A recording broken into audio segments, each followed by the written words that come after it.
Hi hello welcome back to my channel.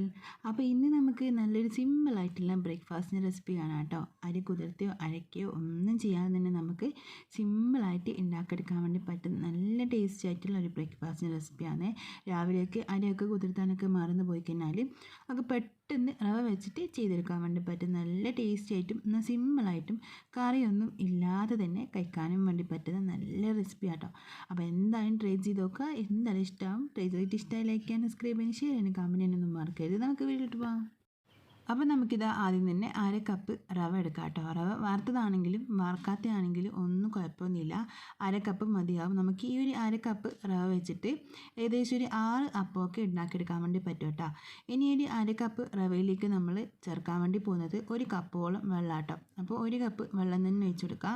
അപ്പോൾ വെള്ളം കുറച്ച് അധികം വേണം കേട്ടോ ഈ ഒരു റെസിപ്പി റെഡിയാക്കി എടുക്കുമ്പോൾ. അപ്പോൾ നമ്മൾ ഇതിലേക്ക് 1 കപ്പ് വെള്ളം കൂടി ഒഴിച്ചിട്ടുണ്ട്. നമ്മൾ റവ എടുത്ത് അതേ കപ്പിൽ തന്നെയാണ് വെള്ളം എടുത്തിട്ടുള്ളത്. അപ്പോൾ വെള്ളം കൂടി വെച്ചിട്ട് നമുക്ക് ഇനി ഇതൊന്ന് മിക്സാക്കി കൊടുത്തതിന് ശേഷം ഇതിനെ നമുക്കൊന്ന് റെസ്റ്റ് ചെയ്യാൻ വേണ്ടി മാറ്റി വെക്കാം. ഒരു 1-2 മിനിറ്റ് മാത്രം വെച്ച് കൊടുത്താൽ മതി കേട്ടോ. ഒരുപാട് സമയമൊന്നും വെക്കേണ്ടിയില്ല. ഒരു 2 മിനിറ്റ് ഒന്ന് ഇതിനൊന്ന് റെസ്റ്റ് ചെയ്യാൻ വേണ്ടി മാറ്റി വെച്ചിട്ട് ചെറുതായിട്ട് റവ ഒന്ന് കുതിർന്ന് വരുമല്ലോ, ആ ഒരു സമയത്ത് നമുക്ക് ഇതിനെ മിക്സിയുടെ ജാറിലേക്ക് മാറ്റി കൊടുത്തിട്ട് നന്നായിട്ടൊന്ന് അരച്ചെടുക്കാം. നല്ല ഫൈനായിട്ട് തന്നെ അരച്ചെടുക്കണം. തലതിരിപ്പൊന്നും ഉണ്ടാകാനേ പാടില്ല. നമ്മൾ ദോശമാവൊക്കെ അരച്ചെടുക്കുമല്ലേ, ആ രീതിക്ക് വേണം നന്നായിട്ട് ഇതങ്ങ് അരച്ചിട്ടെടുക്കാം കേട്ടോ. ഇപ്പം നമ്മളിത് നന്നായിട്ട് മിക്സാക്കി എടുത്തിട്ടുണ്ട്. ഇതിന് 2 മിനിറ്റ് ഒന്ന് റെസ്റ്റ് ചെയ്യാൻ വേണ്ടി മാറ്റി വെക്കാം.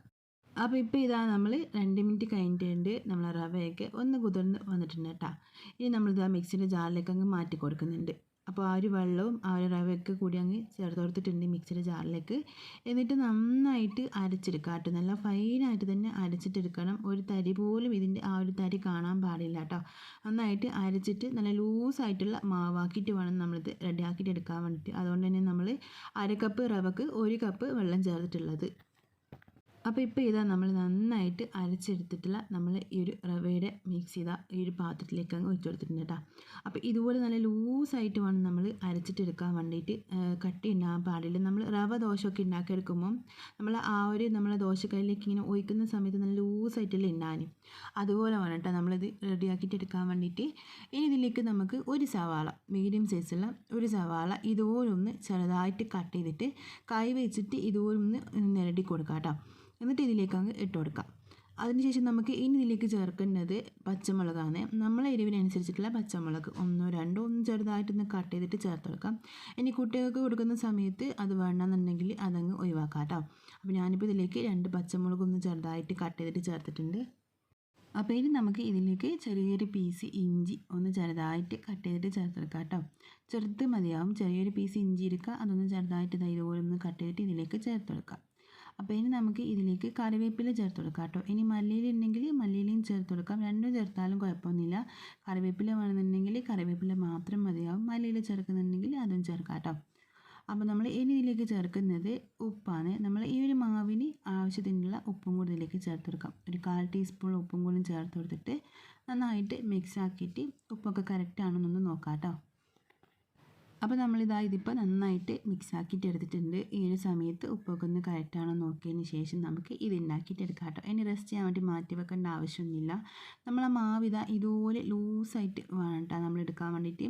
നമ്മൾ 1/2 കപ്പ് റവ എടുക്കുന്നുണ്ടെങ്കിൽ 1 കപ്പ് വെള്ളം ഒഴിച്ചു കൊടുത്തിട്ടുണ്ടെങ്കിൽ അത് മതിയാവും കേട്ടോ. കറക്റ്റായിരിക്കും. വെള്ളത്തിൻ്റെ അളവ് കുറയ്ക്കാൻ പാടില്ല കേട്ടോ.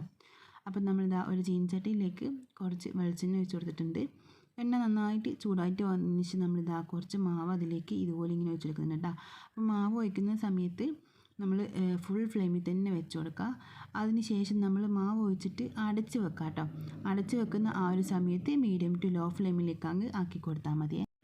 അപ്പോൾ ഇപ്പോൾ ഏകദേശം അടച്ച് വെച്ചിട്ട് 1-2 മിനിറ്റ് കഴിഞ്ഞിട്ടുണ്ട്. അപ്പോൾ ആ ഒരു സമയം കൊണ്ട് ഇതിൻ്റെ ഈ ഒരു ഉൾഭാഗമൊക്കെ നന്നായിട്ട് കുക്കായിട്ട് വന്നിട്ടുണ്ട്. ഇനി ഒന്ന് തിരിച്ചിട്ട് കൊടുത്തിട്ട് ആ ഒരു ഭാഗം ഒന്ന് കളറൊന്ന് മാറ്റി കിട്ടിയാൽ മതി കേട്ടോ.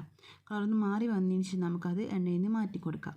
ഇപ്പോൾ ഏകദേശം അതിൻ്റെ കളറൊക്കെ അങ്ങ് മാറി വന്നിട്ടുണ്ട്. നമുക്കിതിനെ തിരിച്ചിട്ടതിന് ശേഷം നമുക്ക് സ്പൂൺ വെച്ചിട്ട് എണ്ണയൊക്കെ കോരിയിട്ട് മാറ്റാം കേട്ടോ. അപ്പോൾ ഇത് ഹെൽത്തി ആണെന്ന് പറയാൻ പറ്റില്ല. കാരണം ഇതിൽ അത്യാവശ്യം എണ്ണയൊക്കെ ഉണ്ടാകും. പക്ഷെ കഴിക്കാൻ നല്ല ടേസ്റ്റാണ്. കറിയൊന്നും ആവശ്യമില്ല നമുക്കിത് കഴിക്കാൻ വേണ്ടിയിട്ട്. ഒരുപാട് എണ്ണയൊന്നും ഉണ്ടാവില്ല. ഇത് നമ്മളിങ്ങനെ ഒന്ന് ചെരിച്ച് കൊടുത്തു കഴിഞ്ഞാൽ അതിൽ എണ്ണയൊക്കെ അങ്ങ് ഊർന്ന് താഴത്തേക്ക് പോയിക്കോളാം കേട്ടോ. അപ്പോൾ നമ്മൾ നല്ല ടേസ്റ്റി ആയിട്ടുള്ള സിമ്പിളായിട്ടുള്ള റെസിപ്പി റെഡി ആയിട്ടുണ്ട്. ഇനി നമുക്ക് ബാക്കിയുള്ളതൊക്കെ ഇതുപോലെ തന്നെ അങ്ങ് റെഡി ആക്കിയിട്ടെടുക്കേ. അപ്പോൾ നമ്മൾ നല്ല ടേസ്റ്റി ആയിട്ടുള്ള അടിപൊളിയായിട്ടുള്ള ബ്രേക്ക്ഫാസ്റ്റ് റെഡി ആയിട്ടുണ്ട് കേട്ടോ. ഇതിൻ്റെ സൈഡ് ഭാഗം നല്ല ക്രിസ്പി ആയിട്ട് നമുക്കിതിങ്ങനെ കാണുമ്പോൾ തന്നെ മനസ്സിലാകുന്നുണ്ടല്ലോ. സൈഡ് ഭാഗം നല്ല ക്രിസ്പിയും ഉൾഭാഗം നല്ല സോഫ്റ്റ് ആയിട്ടിട്ട് ഉണ്ടാകാൻ ഒരുപാട് സാധനങ്ങളൊന്നുമില്ല. നമുക്ക് പെട്ടെന്ന് രാവിലേക്ക് അരിയൊക്കെ കുതിർക്കാൻ മറന്നു വയ്ക്കുന്നാൽ ഉണ്ടാക്കിയെടുക്കാൻ വേണ്ടി പറ്റുന്ന നല്ലൊരു റെസിപ്പി ആട്ടോ ഇത്. അപ്പോൾ കറിയൊന്നും ആവശ്യമില്ല, കുട്ടിക്ക് ലഞ്ച് ബോക്സിൽ കൊടുക്കാനൊക്കെ പറ്റുന്ന റെസിപ്പിയും കൂടി. അപ്പോൾ എല്ലാവരും ട്രൈ ചെയ്ത് നോക്കുക. ഇഷ്ടമായി ലൈക്ക് ചെയ്യാൻ, സബ്സ്ക്രൈബ് ചെയ്യാൻ, ഷെയർ ചെയ്യാൻ, കമൻറ്റ് ചെയ്യാനൊന്നും മറക്കരുത്. നമുക്ക് മറ്റൊരു വീഡിയോ പിന്നെ കാണാം. Bye, thank U.